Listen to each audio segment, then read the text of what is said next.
Hello, everyone. So I think that we've got most of the people online. There are a few who are running late, but don't worry, this will be recorded and available through the event link later on. All right. So how fast is AI moving?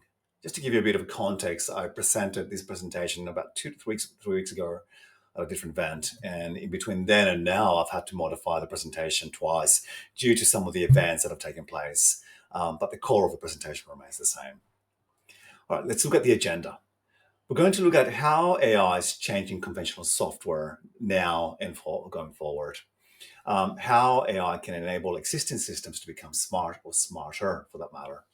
And we're going to understand AI agent capabilities and some of the applications behind this.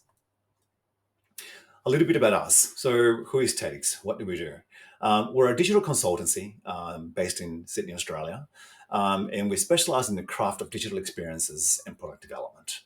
And we take pride in making the decision-making process simple and easy. We've recently opened up 2 new locations, one in San Francisco, USA, and the other one in Dublin, Ireland. So please say hello. Now, let's begin by looking at how transformation is happening within the user interface. The user interface landscape is undergoing seismic change. So let's look at what we see within that. Now, the 3 images that you see right in front of you pretty much portray the last 30 to 50 years. And that is from how we enter data, the data gets saved, and then we have other screens that provide a view into this data, such as Tableau, for example, or BI tools. So basically, we store data in a database or databases to then access it for information. Now, here comes AI. And this has changed the whole complexity of how we deliver information enormously. So an AI user interface. Right now, we have a clear winner in setting the pace and trend on what that should look like, and that belongs to ChatGPT. And we've got other players which are looking very similarly. And this is mainly due to the familiarity, industry benchmarks. And just like we saw with the other 3 examples of the CRM screenshots, they follow adoption signals. And this is why they're also similar at the moment. The main key differences to the previous generation is the emphasis on content. So the simplicity of AI delivery is all about the data, not the actual user interface, so to speak, in this context anyway. All right, so the user experience and how this is changing. So how does generative AI interface change our understanding of a user interface? So let's quickly touch on the top 4 interactions that we see, how that changes. So first of all, we're now able to hold a conversation with our data, almost as though there was a real person on the other end. And that's one of the biggest changes that we've seen all around. The proactive assistance. AI can anticipate user needs. It can provide proactive assistance, suggest products, offer tips, and guide user through complex processes, creates a smoother and more enjoyable user experience. It enables people to connect with the service that's being provided to them. We see the rise of dynamic UI generation with the ability to query internet data. We're able to paste tabular data, for example, on some of these interfaces. These tools are able to generate graphs and other analytical insights, as an example. We're also able to talk to our databases directly. And this is where we start blurring the lines between ChatGPT and agents as a vanilla usage. Now, the continuous adaptation, instead of static designs, AI enables the creation of learning UX that can evolve and grow within the specific boundaries set by the UX professionals. So these changes are reshaping how users interact with digital products, making experiences more intuitive, more personalized, and efficient.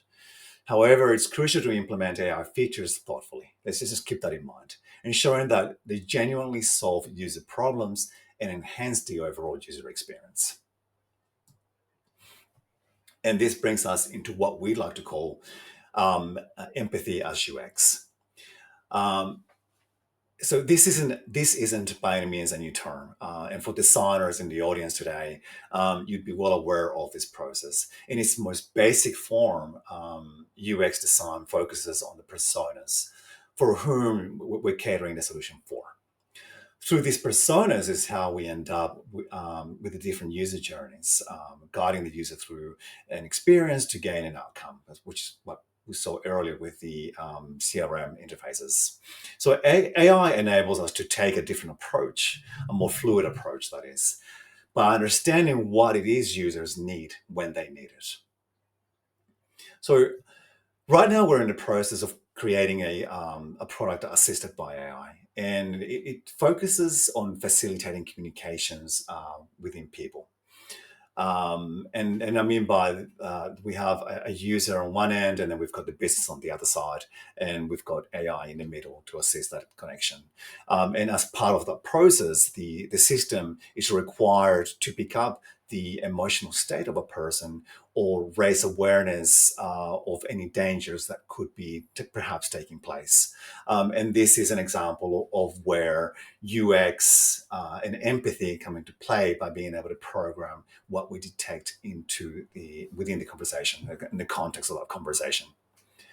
Now, if we look at the table, we've got a UX pre-AI, and then we've got the post-AI.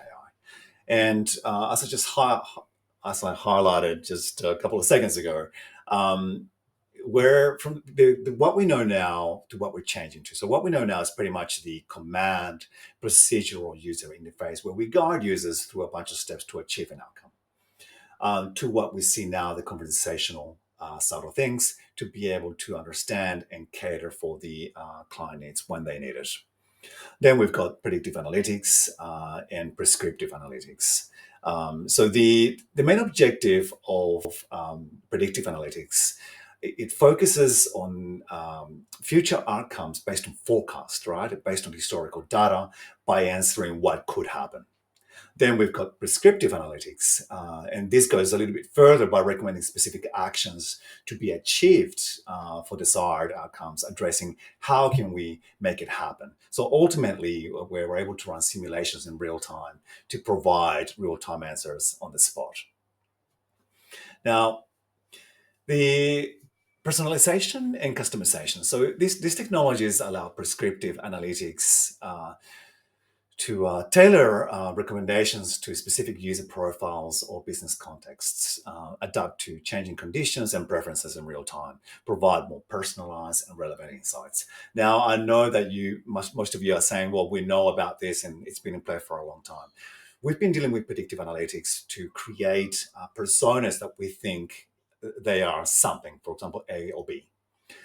Prescriptive analytics goes even further. And this is where AI brings out the beauty within the context of a conversation by being able to understand what's going on then and there. Obviously, there's always going to be the UX design factor to cater for the different personas that we think we're catering, but also we're able to learn on the flow. Now, the risk management and fraud detection that generative AI and ML enhance, prescriptive analytics, the ability to identify potential risks and anomalies within the environment, detect fraudulent activities, and with greater accuracy, pretty much. And then we look at the last row here, the device-centric and versus the ubiquitous computing. And we've been hearing about this term for a very long time, mainly in sci-fi books or futuristic novels, but it's becoming to fruition now with AI. And we've seen sprinkles of this with, for example, Google Assistants, Siri, IoT devices, but never fully fledged the way that we're going to be going forward. And if we look at what AI agents and automations can do when injected, there are two really agent types that we look at, and they are the tool-based agents. So basically, agents with tools that enable them to perform limited amount of tasks, contextually speaking, that is. And then the second one is the simulation agents. These agents are designed to mimic human behavior, mainly in the area of social science and research. The lines between these two agents are becoming more blurry, And as empathy, as UX starts to grow, that's going to become an even bigger subject going forward. Okay, and now we're going to look at how business models are changing. I was watching a podcast the other day with Eric Schmidt, and it really resonated with me with what he said. And this is something like he teaches at the Stanford University. So he pretty much said, imagine the world 5 years from now and figure out what you can achieve in 1 year. So basically speaking, if you start doing the implementation of AI now, you're still going to be 5 years behind by the time you get there. So it'll be another 5 years on top of the five. So you're better off kickstarting your projects and implementation earlier rather than later because things are changing and this will affect businesses going forward. So Salesforce, HubSpot, Microsoft have made enormous investments into their agent ecosystems. So why is that? Um, Agents allow AI to do the actual work. So it's not just about being able to chat to data anymore, it's about performing work. And this is why these companies are jumping so heavily into this. Secondly, it highlights the change in the ecosystem and UX, as we spoke about earlier, that data is gold when used through conversations and what we're able to get from them going forward.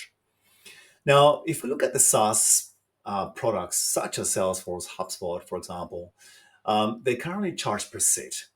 The cost normally is justified by the user interface and the features attached, and sorry, the features attached to that interface itself.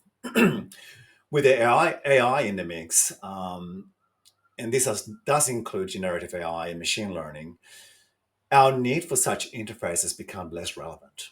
And this is why the shift in software is going to happen quite dramatically, I think that within the next 5 years. So HubSpot and Salesforce have gone all into AI agents, and for a good reason. They can see the change ahead. They can see what's going on, and it's not going to be pretty. At the end of the day, we only care about the questions and answers that we get from our system or state of record. So we're not saying that every solution will need to mimic ChatGPT, but they will follow a less is more rule of thumb. So the age of software minimalists is upon us.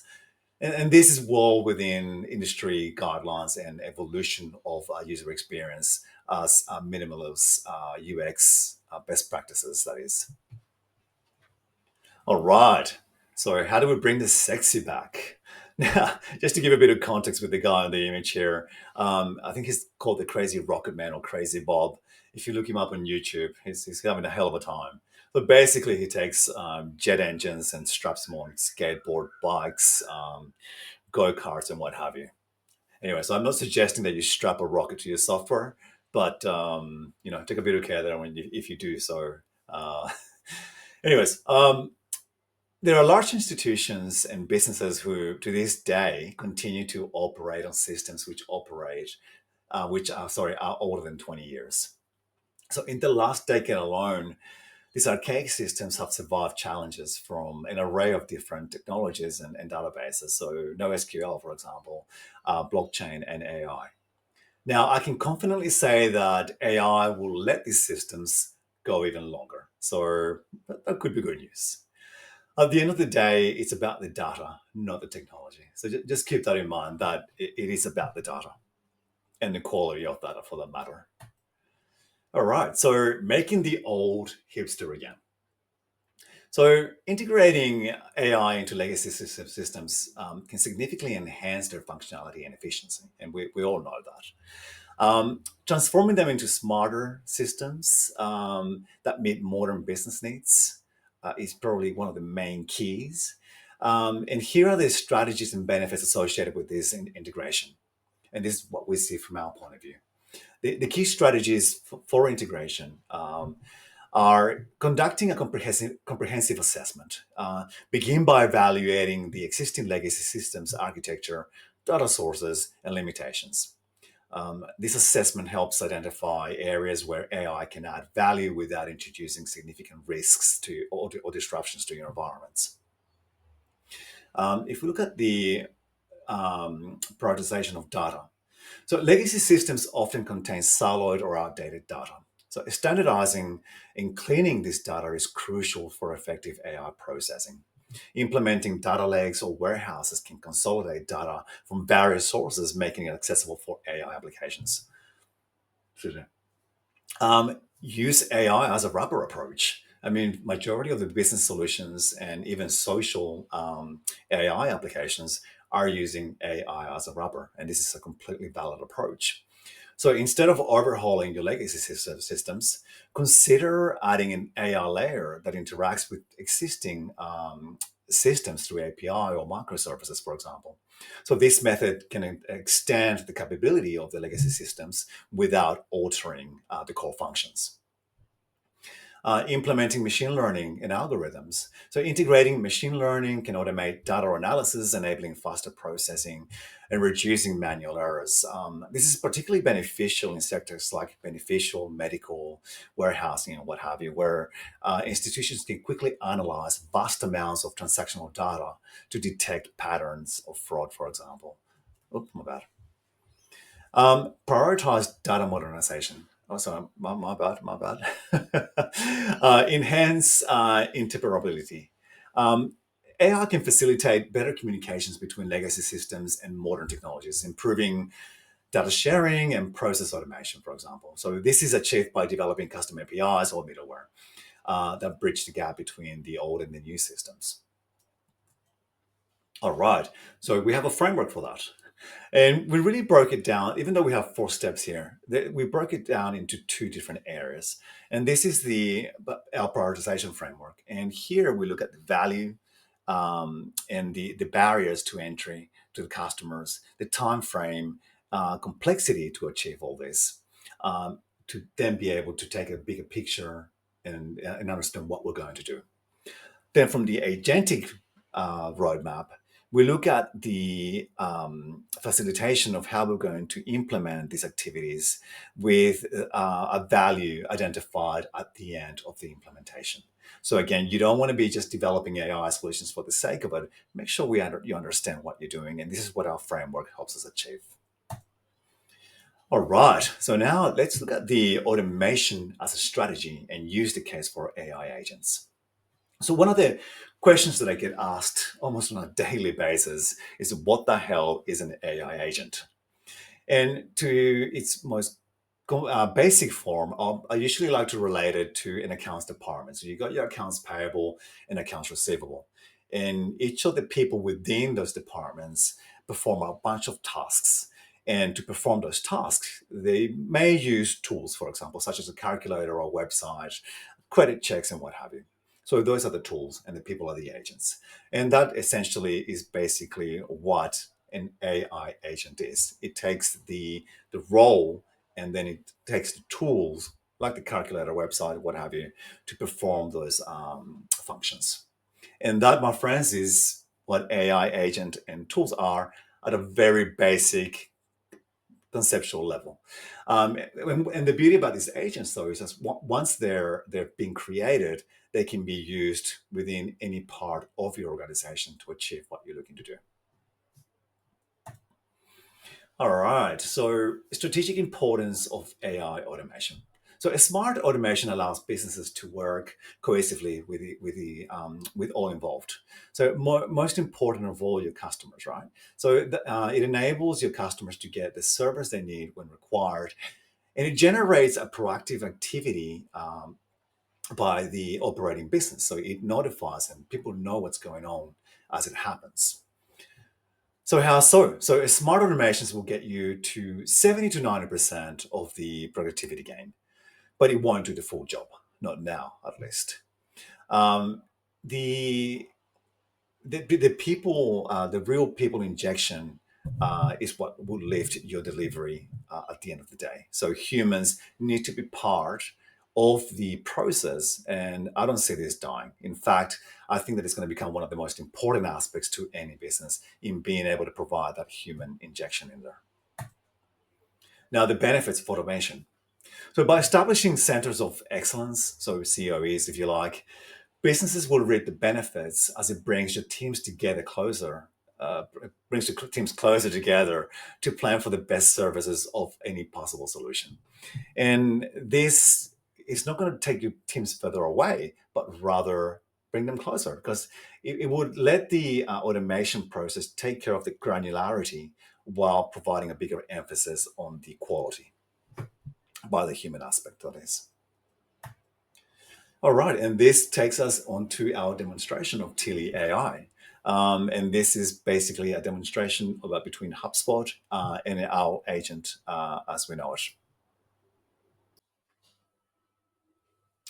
Okay, so my screen is doing funny things, so I'm not sure what's going on there. But here we are on HubSpot, and what we're going to do is create a new entry that's going to trigger our AI agent.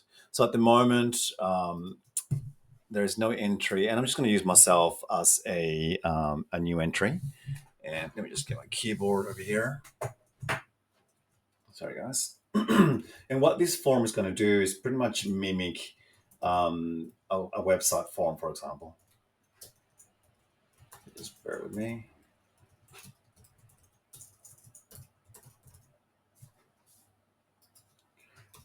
Now, the more information that you put in here, the better job that the AI is going to be able to perform. Okay, just bear with me. Now, being a new entry, I'm just going to put as much as I can. That would help us get the most of the data research. Okay, so the last bit. Create. All right, so that's going to create the record as we see here.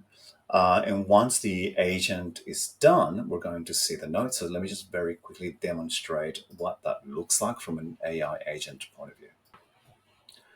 Right, so here's what our AI agent is looking. So it pretty much ran quite quickly. And this here in the middle are the agents performing all the tasks that we need from this particular tool. So let's go and see what the entry on HubSpot looks like. Okay, so now that the AI agent completed, let's go and look at the notes for this user. So here we go. Let's click on this. Now, just bear in mind that the text that we've created with the agent is in Markdown. And at the moment, HubSpot doesn't actually provide for a Markdown WYSIWYG, but nonetheless, the information is here. So let's see what we're looking at here. So it didn't actually get the LinkedIn URL, so I'm not sure what that is, why that is. I'll have a look at that later on. But basically, it gives us the domain, the type of business, what market it sits on. The Let Us Get Started didn't pick up the integrated tools that we work with. It goes through its thinking right here. It went through the full website and found the people associated with us, the partners. It then goes through its thinking, and then we've got the search results along with the results from the SWOT analysis and the competitor analysis. So I'm not going to go through the full detail, but basically it's giving us the entirety of what we've asked it to research, except for a couple of items at the top. And that could be because we're continuously playing around with this agent. So there might have been something that changed in the past couple of hours. But nevertheless, that's basically what the AI agent is able to do within a couple of minutes. Actually, that took less than a minute. And this would normally take a sales agent, well, easily more than an hour, really, depending on the type of customer that you're looking to attract. Sometimes it can be an all-day research. So by using an agent like this, you're saving yourself a few hours in between. So, anyways, this gives you an overview of what can be done. And that was Tilly. Now let's look at what the active agents are as the moment and available for usage. So we've got the CRM database enrichment agent, and what this basically does, it can take data from your existing CRM, such as your old contacts. For example, you've had people in the database for longer than a year or a couple of years. You don't know where they are they still in the same place? You don't even know whether they fit the same customer profile. Our AI agent is able to go through all that data and identify and update those people, and also identify if they actually still fit your ICP. Uh, we've got a call center service agent, and that can work contextually within the call center itself by injecting AI within that. And then the sales research and automated outreach, which is what you saw on the example we just gave a couple of minutes ago. Um, we've got calendar bookings, and that's by it works in conjunction with the sales outreach, for example, and that basically enables people to book meetings using AI through an automated system. We've got the contextual chatbots and IVR implementations, and then we've got custom agents. And this is pretty much anything that we don't currently cater for, essentially can be developed to work with your environments and your railguards. And that takes us to questions. So if there's any questions, I know we're running short on time, so please shoot them through if you've got some. All right, we've got a couple coming through. Um, does this have to be hosted on your environment or can it be hosted in-house? Really good question. So the tool that we've demonstrated here is N8N, and it's an open source tool with a commercial license behind it. And this particular tool enables you to host it internally while talking to all your internal system, meeting all your security requirements or what have you. So yes, the answer is it can be done internally. For this demonstration that we've given in terms of other demands or requirements, there's a whole bunch of different tools that can be used, and some of them can be cloud hosted. But yes, it can be done. Got another one. How can AI assist marketing and design? All right, so that's a really broad question. And I mean, from a marketing point of view, and let me know if it doesn't answer your question. From a marketing point of view, what we can do is perform market research, demographic, geographic, and what have you, to help you identify what you're looking to achieve. And that's what a normal person would do if they were doing the research. We can automate a fraction of that. From a design point of view and agents, that creativity space is evolving quite rapidly. So I'm not going to say anything in detail, but it just depends on the use case, really. I mean, I'll give you an example. I mean, if you're creating an advertising campaign, for example, AI can digitally automatically create the storyboard for you in not even a fraction of the time. So these things can take from a week to 2 weeks or even longer. AI can do it in a few minutes. So it just really depends. It's a really broad question. So I hope that I've answered your question there. But if not, tell me. So guys, we are running super tight on time. So if you have any questions, this brings us to the end. If you have any questions, please do get in touch. Send them through to us. I'd be more than happy to talk to you about your requirements and your projects or what you're looking to achieve. I'm always up for a chat or a coffee. As I said, we've recently opened up 2 new locations in the US and in Ireland. So drop us a line. Can't wait to hear from you. Until next time, take care. Bye.